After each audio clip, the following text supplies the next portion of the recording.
Ministro Paulo Guedes diz que o auxílio emergencial deve continuar até que todos os brasileiros estejam vacinados contra a Covid. Segundo governadores, a previsão é que os adultos estejam imunizados até outubro. Ministro da Saúde, Marcelo Queiroga, presta depoimento pela segunda vez à CPI da pandemia. Após pedido ao governo federal, Amazonas espera receber o reforço da equipe da Força Nacional nesta quarta-feira. Conselho de Ética da Câmara aprova o relatório que pede a cassação da deputada Flor de Lis. Supremo Tribunal Federal marca a sessão de emergência para discutir suspensão da Copa América. Resultado da eleição presidencial no Peru ainda é incerto, mas candidato de esquerda aparece à frente na apuração.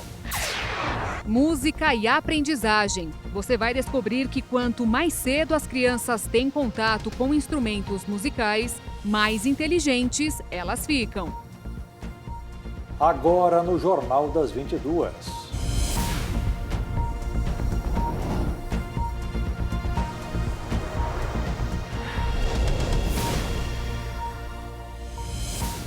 Olá, boa noite. Boa noite. O ministro da Saúde, Marcelo Queiroga, prestou depoimento novamente à CPI da pandemia. Queiroga disse que tem trabalhado para acelerar o ritmo da vacinação contra a Covid no país e reforçou a importância de medidas não farmacológicas como distanciamento e uso de máscara. Em depoimento à CPI da pandemia pela segunda vez, o ministro da Saúde, Marcelo Queiroga, falou que os efeitos pandêmicos da Covid-19 só devem acabar com a vacinação e afirmou que tem buscado acelerar a campanha no país. No primeiro momento que eu estive aqui, eu tinha a dizer aos senhores, basicamente, projetos e compromissos. Agora, eu acho que cerca de 60 dias após a nossa posse como ministro da Saúde, já posso mostrar-lhes alguns resultados. Eu acredito fortemente que o caráter pandêmico dessa doença só será cessado com uma eficiente campanha de vacinação. Então, é por isso que todos os dias eu trabalho no Ministério da Saúde para prover mais doses de vacinas para acelerar a nossa campanha, que é executada pelo Sistema Público de Saúde, um patrimônio de todos os brasileiros. Queiroga disse que o Ministério da Saúde já tem mais de 600 milhões de doses de vacinas adquiridas para este ano e trabalha com a possibilidade da vacinação regular da população. Disse ainda que em 2022 novas vacinas devem ser disponibilizadas aos brasileiros, entre elas a Moderna e a Butanvac. O ministro afirmou que mais de 5 milhões de kits para intubação foram comprados com entrega prevista de 1 milhão para esta semana. Afirmou que a realização da Copa América não apresenta riscos adicionais à população brasileira, que os protocolos sanitários da CBF e da Conmebol são adequados e que, do ponto de vista dele, não há justificativa para não realizar o torneio no Brasil. Queiroga também afirmou que todas as decisões que envolveram o anúncio e a não nomeação da médica Luana Araújo para a Secretaria Especial de Enfrentamento à Covid-19 foram dele e que não houve barreiras ao nome na Casa Civil. O nome, como todos os nomes, inclusive o meu, são encaminhados para a Casa Civil, para a Segov. Não houve qualquer tipo de restrição da Casa Civil e a Segov acerca das questões próprias que são avaliadas naquela instância. Só que nesse ínterim, o nome da Luana, apesar da qualificação técnica, começou a sofrer muitas resistências em face dos temas que são tratados aqui, onde há uma divergência muito grande entre a classe médica, isso é patente. Divergência de grupo de médico A, de grupo de médico B, e eu entendi que naquele momento, a despeito da qualificação que a doutora Luana tem, não seria importante a presença dela para contribuir para a harmonização desse contexto. Então, no ato discricionário do ministro, resolvi não efetivar a sua nomeação. É um ato próprio da administração pública. Assim como o presidente pode chegar e me demitir na hora que ele quiser. Basta só que ele tome essa decisão. Questionado pelos senadores sobre a postura do presidente da República por não usar máscara em eventos públicos, Queiroga disse que não pode avaliar a conduta de Bolsonaro, mas que as recomendações foram feitas. E não me compete julgar os atos do presidente da República. Mas não é julgar, é orientar. Eu já falei com o presidente da República. Vossa Excelência não orienta? É evidente que sim, senador. É evidente que sim. Mas isso é um ato não segue suas individual, orientações. senador. As imagens, elas falam por si só. Havia expectativa de que requerimentos de convocação e quebras de sigilo fossem discutidos nesta terça-feira, mas a votação ficou para o começo da sessão de amanhã. Nesta quarta-feira, a partir das 9 da manhã, a CPI da pandemia ouvirá o coronel Antônio Elcio Franco. O ex-secretário executivo do Ministério da Saúde foi o número 2 da pasta na gestão de Pazuello. A expectativa dos senadores é que Elcio Franco dê detalhes sobre a compra e aquisição de insumos aos estados para o enfrentamento da crise da Covid-19. Na quinta-feira, caso o Supremo não decida por suspender a convocação, Wilson Lima será ouvido. O governador do Amazonas é o primeiro gestor estadual da lista a depor na CPI da pandemia. Os próximos depoimentos de governadores estão marcados para o fim do mês. Hélder Barbalho, do Pará, será dia 29 de junho. Depois, Wellington Dias, do Piauí. Dia 1º de julho, Ibanez Rocha, governador do DF, falará. Depois, os governadores do Tocantins, Santa Catarina, Roraima e, por último, Valdez Góes, do Amapá. O governador do Amazonas, Wilson Lima, do PSC, entrou com habeas corpus no Supremo Tribunal Federal para não comparecer à CPI da Covid no Senado. O colegiado convocou para prestar depoimento na quinta-feira. A ministra do STF, Rosa Weber, foi escolhida como relatora do pedido do chefe do Executivo amazonense, ainda sem resposta. Notícia é a seguinte, pessoal.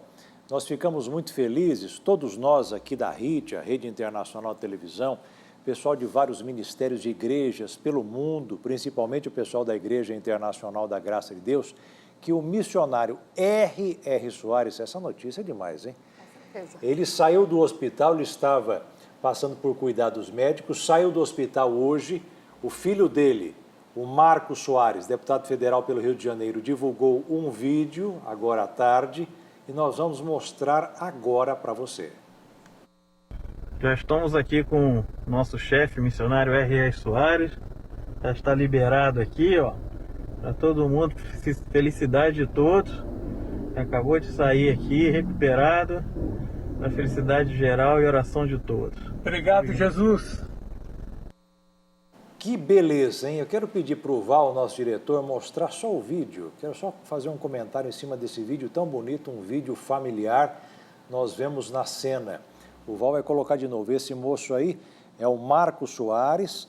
Logo atrás no carro nós temos o missionário Soares de camisa vermelha. Ele faz um positivo, muito bom. Pode continuar o vídeo, Val.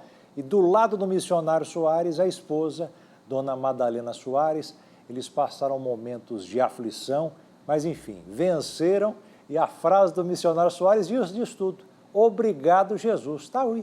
Saúde para ele, boa recuperação para toda a família também, que viveu cansada os últimos dias, mas agora vai se levantar em nome da fé. Como disse o missionário Soares, as palavras dele que sejam as minhas. Obrigado, Jesus. A China se prepara para vacinar crianças a partir dos 3 anos de idade contra o coronavírus, o que deve fazer do país o primeiro do mundo a imunizar nesta faixa etária. O laboratório farmacêutico chinês Sinovac revelou que o país se prepara para vacinar crianças a partir dos 3 anos. O laboratório é responsável pela Coronavac, que no Brasil é produzida em conjunto com o Instituto Butantan. A iniciativa deve fazer da China a primeira nação a imunizar uma faixa etária tão baixa. A China, onde a Covid-19 surgiu no fim de 2019, já administrou quase 800 milhões de doses de imunizantes, até agora apenas em pessoas com mais de 18 anos. Pequim, que praticamente erradicou a epidemia em seu território desde maio de 2020, espera poder vacinar ao menos 70% de sua população até o fim do ano, ou seja, 1 bilhão de habitantes. O laboratório Sinovac concluiu os testes clínicos em crianças e adolescentes, cujos resultados devem ser publicados pela revista britânica The Lancet. Seguimos agora com informações e números de vacinação no Brasil contra a Covid-19. Nos primeiros 143 dias de campanha, do dia 17 de janeiro até hoje, 8 de junho, o Brasil aplicou 74.745.900 doses, segundo informações coletadas com as secretarias de saúde dos estados e do Distrito Federal. Um avião com mais 520 mil doses da vacina contra a Covid-19 da Pfizer chegou hoje à noite ao Brasil pelo Aeroporto Internacional de Viracopos, em Campinas, no interior paulista. É o 9º lote que a farmacêutica entrega ao Brasil. Ainda há mais 2 remessas previstas para chegar, uma amanhã e outra na quinta, cada uma com mais de 900 mil doses.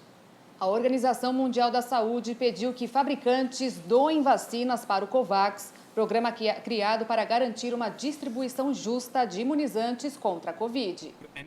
A Organização Mundial da Saúde pediu aos fabricantes de vacinas contra a Covid-19 que disponibilizem este ano metade de sua produção para o dispositivo internacional. 6 months since the first vaccines were administered. 6 meses desde que as primeiras vacinas foram administradas, os países de alta renda usaram quase 44% das doses mundiais. As nações de baixa renda administraram apenas 0,4%. O mais frustrante sobre essa estatística é que os números não mudaram em meses. Até 4 de junho, o COVAX havia fornecido mais de 80 milhões de doses para 129 países e territórios, menos do que o esperado. O COVAX foi criado pela Vaccine Alliance, a OMS e a Coalizão para Inovações de Preparação para Epidemias.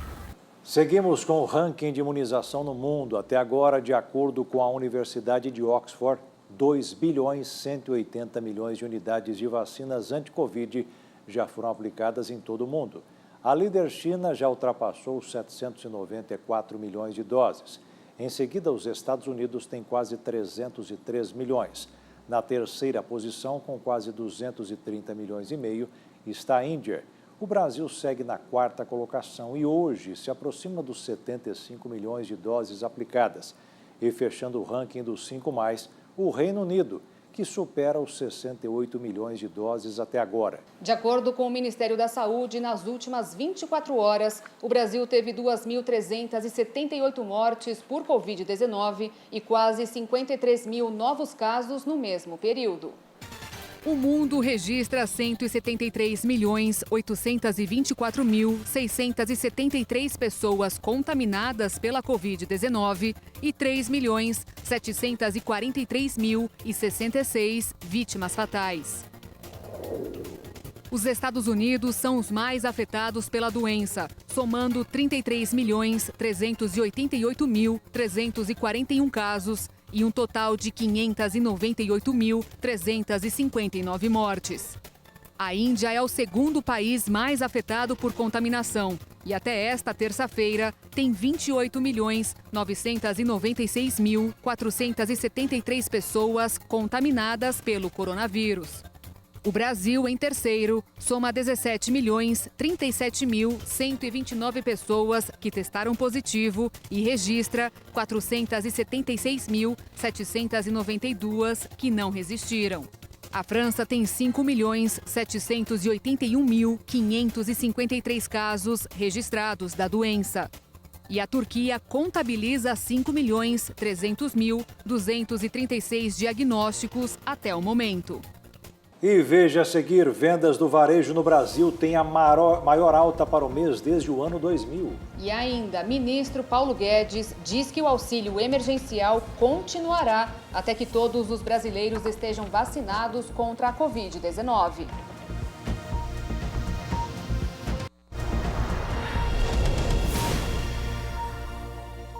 O governo vai gastar mais 11 bilhões de reais para pagar mais 2 ou 3 parcelas do auxílio emergencial.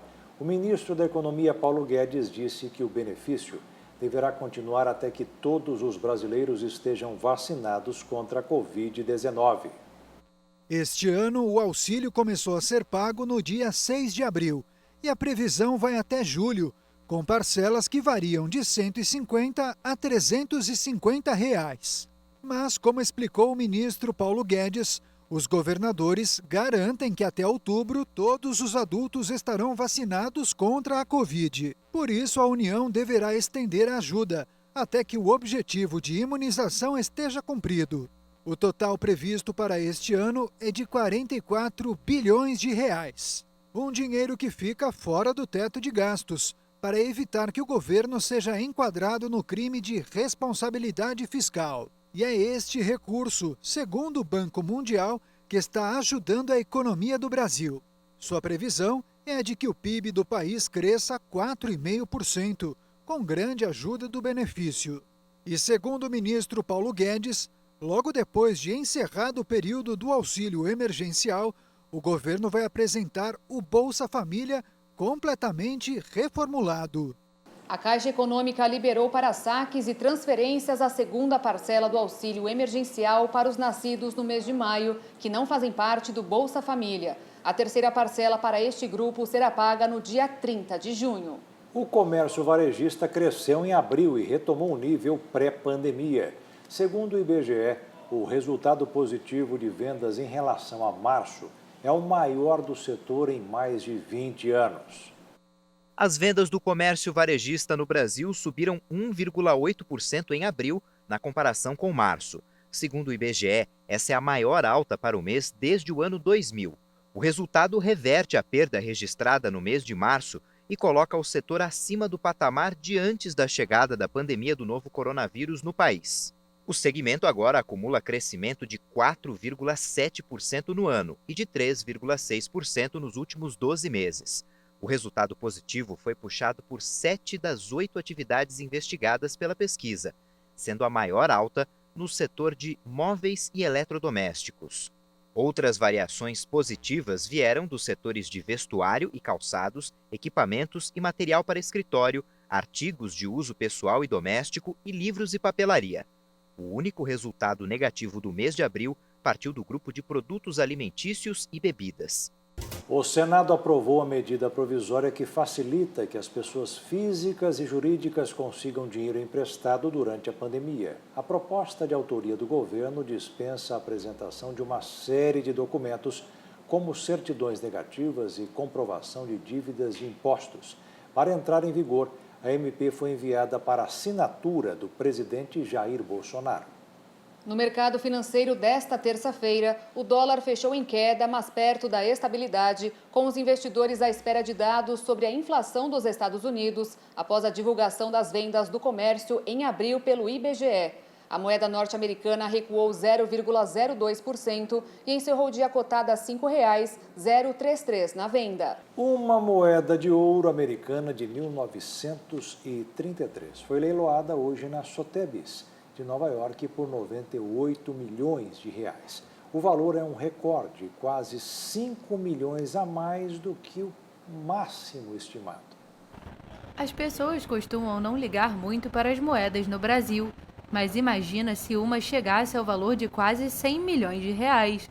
Uma moeda de ouro americana de 1933 foi leiloada nesta terça-feira na Sotheby's de Nova York por 19 milhões e meio de dólares.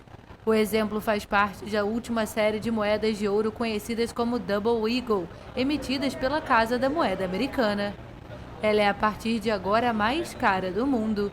Antes, o recorde era da moeda de prata Flowing Hair de 1794, que foi vendida por 10 milhões de dólares em 2013. A moeda leiloada nesta terça mostra uma mulher personificando a liberdade de um lado e uma águia voando do outro. Ela não teve tempo de ser colocada em circulação, já que antes o ex-presidente Franklin Roosevelt deu início ao fim da conversibilidade da moeda americana em ouro. Os Estados Unidos nunca mais cunharam moedas de ouro, com exceção de séries limitadas de colecionador. E veja a seguir: Conselho de Ética da Câmara aprova a perda de mandato da deputada Flor de Lis. E ainda, após onda de ataques, Amazonas espera receber equipes da Força Nacional desta quarta-feira.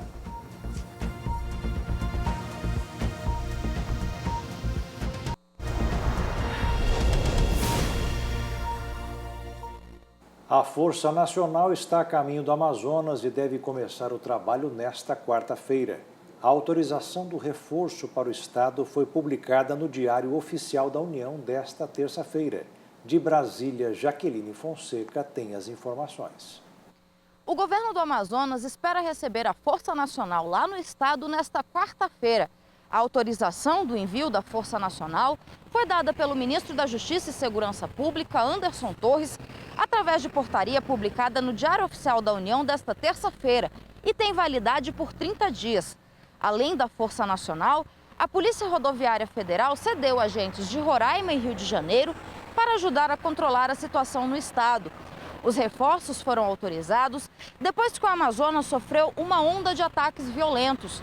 No último fim de semana, carros foram incendiados e prédios foram depredados.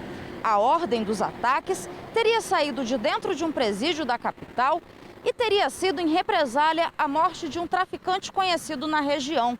Em resposta, o governo reforçou o policiamento e prendeu pelo menos 32 pessoas ligadas aos ataques. De Brasília, Jaqueline Fonseca. O Conselho de Ética e Decoro Parlamentar da Câmara aprovou nesta terça-feira o relatório que pede a cassação no mandato da deputada federal Flor Delis, do PSD do Rio de Janeiro, acusada pelo Ministério Público do Rio de matar o marido, o pastor Anderson do Carmo. O parecer do deputado Alexandre Leite, do DEM de São Paulo, relator do caso, agora vai para a apreciação do plenário da Casa. E caso o plenário também referende o parecer aprovado pelo colegiado, a deputada perderá o mandato e, consequentemente, a imunidade parlamentar que a impede de ter mandado de prisão expedido pela Justiça Comum.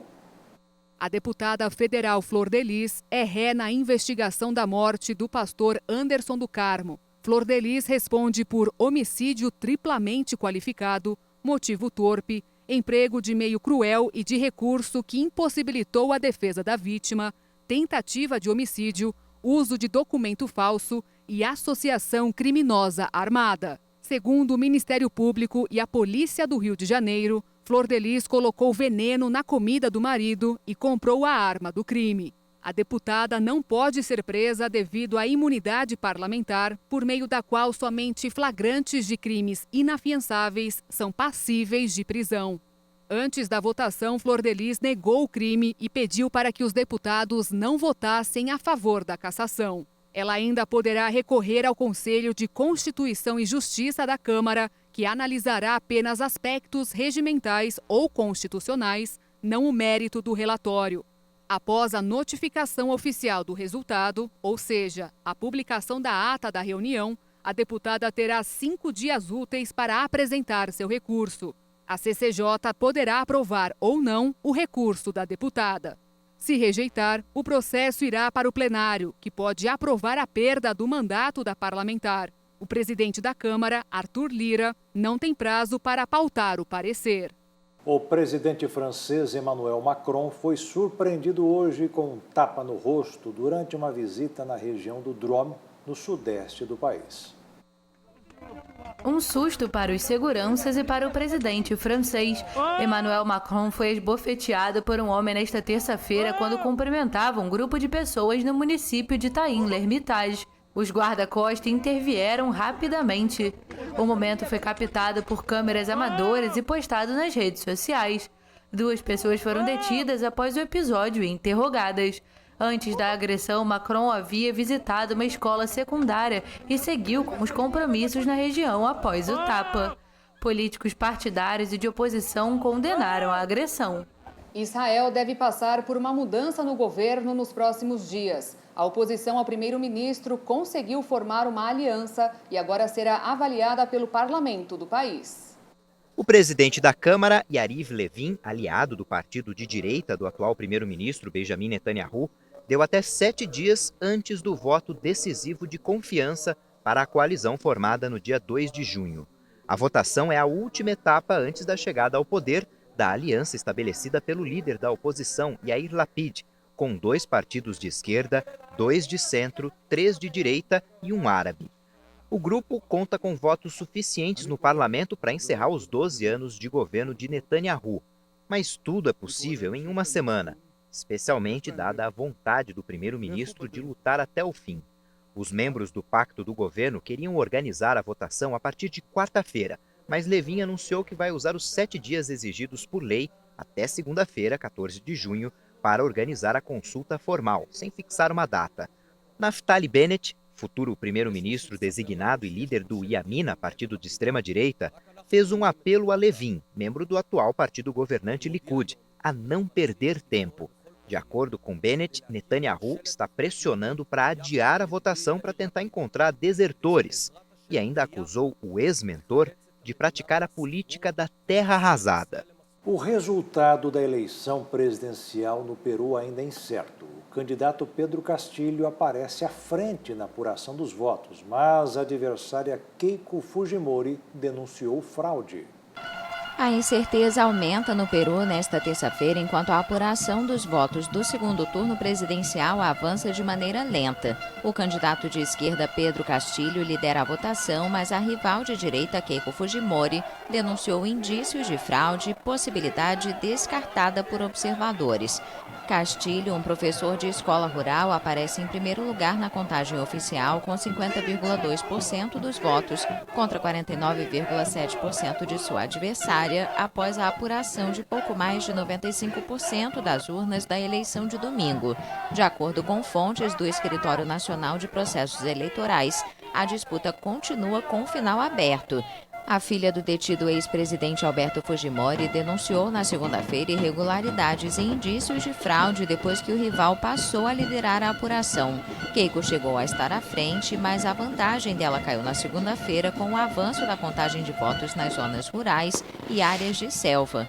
A esperança de Fujimori está nos votos do exterior, onde estão registrados 1 milhão dos 25 milhões de eleitores peruanos que demoram a ser contabilizados. O segundo turno parece longe de acabar com os distúrbios políticos dos últimos 5 anos. O Peru teve 4 presidentes desde 2018, 3 deles em 5 dias de novembro de 2020. O novo presidente assumirá o poder em 28 de julho em um país que registra a maior taxa de mortalidade do mundo pela pandemia, com mais de 186 mil mortos entre 33 milhões de habitantes. E veja a seguir, Supremo marca a sessão para discutir suspensão da Copa América.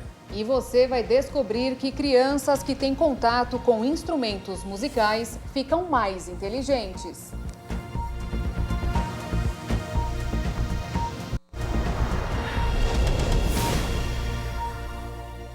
Apesar de confirmada a realização da Copa América, o Supremo Tribunal Federal decidiu marcar uma sessão de emergência para debater a realização dos Jogos.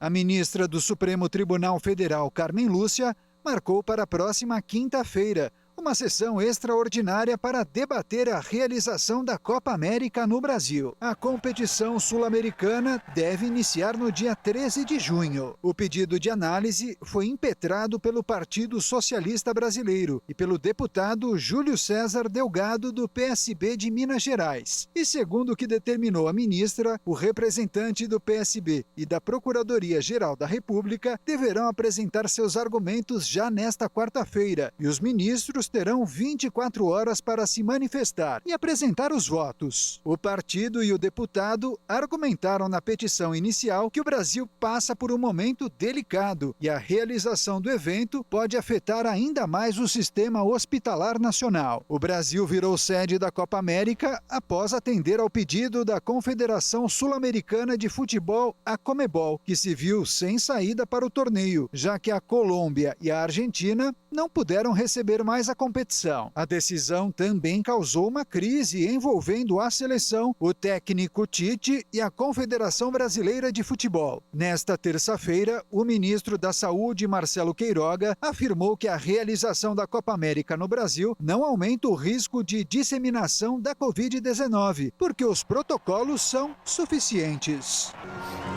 A seleção brasileira olímpica fez hoje o seu último teste antes do início dos Jogos em Tóquio. O amistoso contra a Sérvia aconteceu em Belgrado e o Brasil saiu vitorioso. Com um lindo gol de Guilherme Arana no primeiro tempo e 2 gols de Pedro na segunda etapa, o Brasil venceu a partida por 3-0 e ganhou fôlego para chegar forte aos Jogos Olímpicos de Tóquio.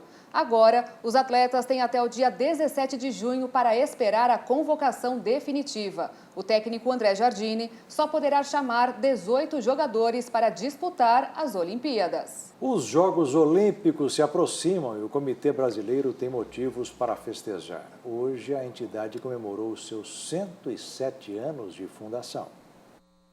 O comitê organizador anunciou que os jornalistas estrangeiros que farão a cobertura dos Jogos serão localizados por GPS e correm o risco de perder seu credenciamento se não respeitarem as regras. Devido à pandemia, os quase 6... No ano de 1914, o Comitê Olímpico Brasileiro dava os seus primeiros passos na história do esporte. Em meio ao caos gerado pela Primeira Guerra Mundial, Raul Paranhos, do Rio Branco, um dos filhos do Barão do Rio Branco, se tornou o primeiro brasileiro delegado do Comitê Olímpico Internacional e, nesse mesmo ano, encabeçou uma campanha pública pela formação de um comitê nacional. No dia 8 de junho de 1914, era criado no Rio de Janeiro o então Comitê Olímpico Nacional. E a cada Olimpíada, crescia a delegação e os feitos dos atletas nacionais. Desde os saltos que mudaram a vida de João do Pulo, até a incrível história de Vanderlei Cordeiro de Lima, o boia fria que se tornou símbolo do olimpismo. Com o passar dos anos, o comitê aperfeiçoou seu centro de treinamento. E para esta edição, as equipes técnicas e médicas têm auxiliado cada vez mais na preparação dos atletas que daqui 44 dias estarão do outro lado do mundo, celebrando os esportes do maior evento mundial. A música faz parte da vida de todos nós no dia a dia. E estudos comprovam que ela ajuda no desenvolvimento de aprendizagem das crianças. E quanto mais cedo elas têm contato com instrumentos musicais ou canto, mais inteligentes elas ficam. Uma família musical. Pais e filhos que compartilham a paixão pelos instrumentos musicais. O Pedro, desde muito pequeno, ele começou a demonstrar interesse pelo instrumento e depois que aprendeu, não parou mais de tocar. Eu gosto bastante de bateria. Eu gosto de perceber bateria nas músicas, mas eu gosto de tocar bateria. Eu gosto de escutar bateria também. Até hoje eu saio batucando tudo que eu vejo. Às vezes, quando eu vou na escola, eu acabo batucando. Quando eu tô... Até no banheiro eu fico batucando alguma coisa. Eu sempre tô batucando alguma coisa. O Arthur se inspirou no irmão e também quis aprender. Começou com o piano.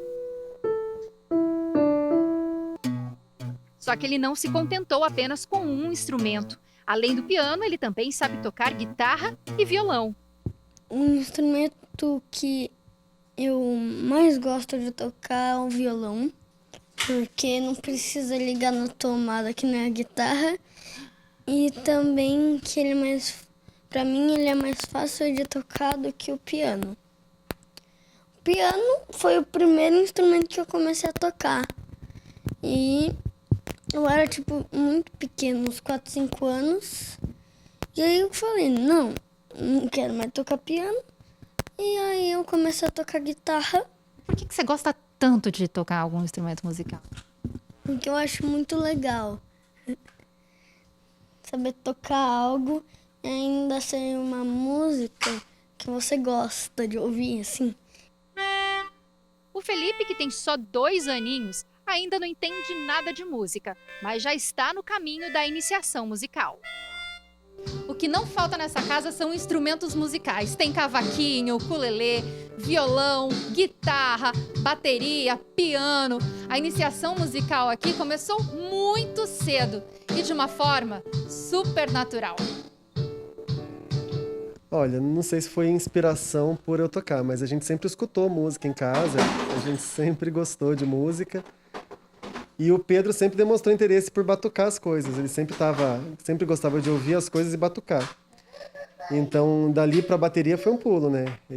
A gente colocou ele na musicalização para estimular. E queria subir no palco, porque o Arthur gosta muito de um palco, gosta de aparecer, gosta de ser visto.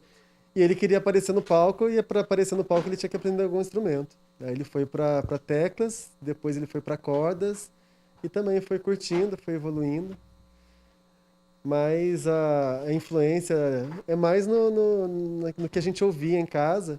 A música pode ser uma grande aliada no desenvolvimento das crianças. Segundo especialistas, além de super divertida, traz outros benefícios no desenvolvimento da sensibilidade, criatividade, memória, raciocínio lógico e também contribui na alfabetização. Porque a música, por ser plástica, ela traz várias situações junto com essa sua, vamos dizer, propriedade. Ou seja, ela também vai ser agregada em partes festivas, tá certo? Em aprendizados, por exemplo, daqueles que necessitam de várias repetições. Existe uma série de músicas dentro da pedagogia, mesmo do fundamental, onde a professora se pode utilizar de música, por exemplo, para aprender tabuada. Então, faz parte da nossa rotina essa música, essa construção melódica ou rítmica, principalmente rítmica, né, que a gente utiliza para os aprendizados. E a música, que sempre esteve presente na vida do Pedro e do Arthur, teve um papel importante no desenvolvimento deles. E no que depender do pai dos dois, ela vai continuar fazendo parte da vida da família. Porque se contribuiu para o desenvolvimento cognitivo, nada melhor do que ouvir e tocar boas canções. E você percebeu a influência da música no desenvolvimento deles também? Porque eles começaram bem novinhos. Ai, sem dúvida. O Pedro, ele desenvolveu muito, principalmente coordenação motora, também muito de raciocínio lógico, muitas coisas que a música oferece de incremento aí para as inteligências. O Arthur, muita questão de raciocínio, ele teve uma melhora muito grande desde que ele começou a estudar música também. E agora um momento de reflexão. Na live com o missionário, o reverendo João Machado fala sobre a promessa de Deus de tirar do nosso peito o coração de pedra e colocar ali um novo de carne para que tenhamos forças para enfrentar qualquer batalha. Está em Ezequiel capítulo 36, versículo 26. Muitas pessoas hoje em dia estão tendo corações de pedra. Um coração parado. Não fisicamente, mas espiritualmente, emocionalmente. Se você está assistindo hoje e se identifica com isso, você sabe que um coração de pedra, ele não está batendo. Ele é sólido, ele não se mexe. Mas um coração físico, ele trabalha e o sangue circula e ali há vida, ali gera-se forças para você poder vencer. Mas o que causa um coração de pedra, um coração parado, que não deixa com que você batalhe, que você triunfe? Muitas das vezes o que causa isso são as batalhas da vida. Porque para batalhar, toda vez que você vê um lutador, aqueles lutadores de boxe, toda vez que eles entram no ringue para batalhar, eles podem até ganhar, mas não quer dizer que eles saem da batalha ilesos. Muitas vezes, até ganhando, até fazendo aquele show, tudo aquilo, eles saem machucados. E luta após luta, aquele dano vai se acumulando e chega um ponto em que você, que já lutou tantas coisas e pode ter até vencido todas elas, mas o dano ele se acumulou e você fala: eu acho que eu não consigo mais lutar. O meu corpo ele não aguenta mais porque eu carrego comigo as marcas de todas essas batalhas. Eu não consigo mais lutar porque se eu sofrer mais um golpe, eu não consigo batalhar porque se eu sofrer mais algum ataque, eu vou sucumbir, eu vou morrer, eu não vou aguentar. Então você para, o seu coração se torna num coração de pedra e o seu sangue para de correr e as suas forças, elas cessam. E meu amado, minha amada, se essa é a sua situação hoje, eu tenho para te dizer que o nosso Deus, ele tem forças novas para você. o seu espírito ele pode ser renovado, porque o nosso Deus ele tem esse espírito novo e ele vai tirar esse coração de pedra e te colocar um coração novo, um coração de carne, para que você possa ficar de pé, para que o seu coração ele possa bater e o seu sangue venha correr, circular no seu corpo inteiro e você possa falar: eu vou lutar e eu vou vencer. E não importa quantas lutas, quantas dificuldades, não importa quantos golpes eu sofrer, eu vou triunfar em o nome do Senhor Jesus. E meu amado e minha amada, Jesus ele está com você. E o Jornal das 22 termina aqui. Obrigada pela sua companhia, um ótimo fim de noite para você e até amanhã. Boa noite, fica na paz. Tchau.